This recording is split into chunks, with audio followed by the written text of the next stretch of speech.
Ready to elevate your credit understanding and score? With insider tips and a plan, you can take action to improving your score, which can save thousands in unnecessary finance charges. Let's tackle today's topic with your coach, Credit Christy. Hey friends, it's Christy, your credit coach. Thank you so much for joining me for another episode. Today, let's answer the question, what is a credit sweep? It's also referred to as credit washing. But if you've seen any people out there on social media, on YouTube, whatever, suggesting that they can remove repossessions or collections or even bankruptcies from being reported on your credit report, I need for you to know this is not legitimate and it is actually illegal. Some credit repair companies are suggesting that they can do this. And I'm telling you right now, please do not fall for that bait. If you have a damaged or bruised credit profile or credit history, it sounds like relief when you hear that. But I'm telling you, it's not legitimate, it's not legal,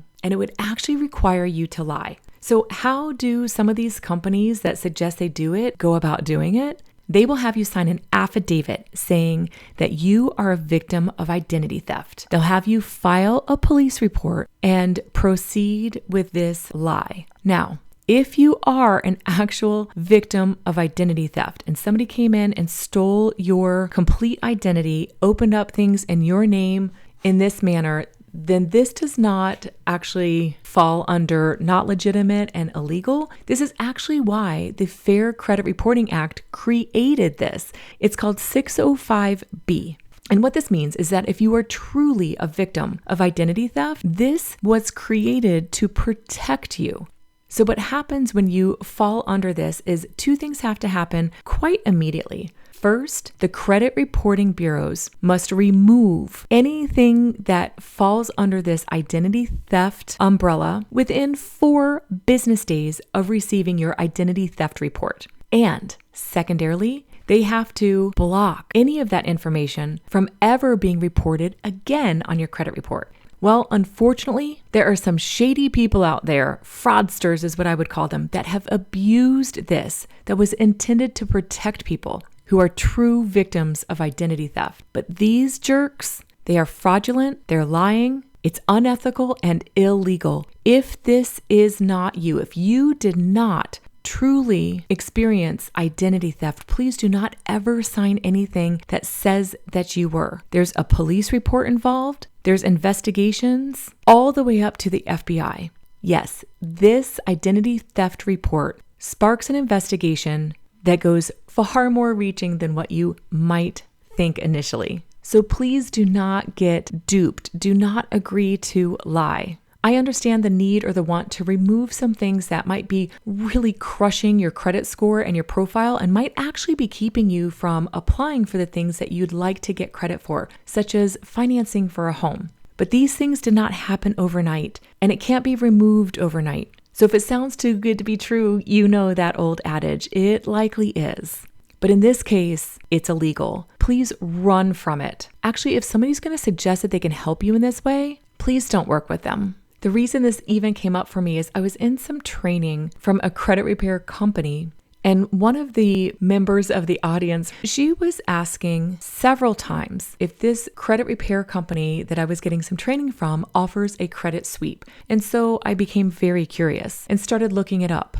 I've heard over the last many years, as I have really deepened my walk and my experience and my knowledge in credit and credit reporting, I've seen people on TikTok and Instagram and YouTube proclaiming that they can do this. And I thought, in my gut, I knew it. I knew it could not be legal. See, the point of even having a credit reporting system is to simply notify other people of your ability to borrow money and pay it back on time. You're saying you're going to do these things. You're going to make this payment by this date, and therefore somebody, this organization, this company extended you this loan or this line of credit or this credit card. And it's typically done in good faith and usually based on past evidence of being able to handle that responsibility. But if the truth is you had repossessions and collections and late payments and just a ton of bad debt, bad decisions, bad habits, or just frankly a bad attitude towards borrowing money,